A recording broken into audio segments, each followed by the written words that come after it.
Season 1, I feel, is a season that was revolutionary back then, but it hasn't really aged well. A lot of its problems can be traced back to growing pains, as norms seen in other seasons haven't been established yet. Comparing this season to, say, Season 10, you can definitely feel that this season was super dated, both in talent and in presentation.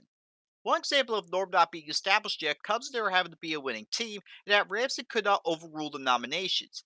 This would probably explain how Jimmy and Andrew managed to outlast chefs like Mary Ellen and Chris. Something else to note is Ramsey this season. He felt more awkward in front of the camera and was much harsher on the chefs. Hell, probably the harshest he's ever been. This isn't a bad thing. In fact, it's one of the main reasons people probably got into the show in the first place. But comparing this Ramsey to the modern day Ramsey, you can see the differences. Another thing I will point out is the production quality of the season. Start with the audio, where the chefs are merely talking into microphones on their jackets. This is something that has persisted throughout the first 8 seasons, and while I don't think it's very noticeable with Ramsey, you can hear it clearly when it comes to other chefs, especially during the confessionals. There's also the overall look of the season, which looks way more amateurish and drab than future seasons. Even the intro of this season lacks any sort of real flair. The talent, I will admit, is pretty weak, mainly because aside from Michael, Ralph, and Chris, the rest aren't professional chefs.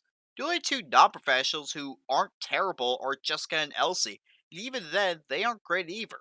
This can be attributed to even more growing pains, as this season's primary goal was turning a chef with little experience into a head chef. Despite the lack of talent, however, they are quite memorable.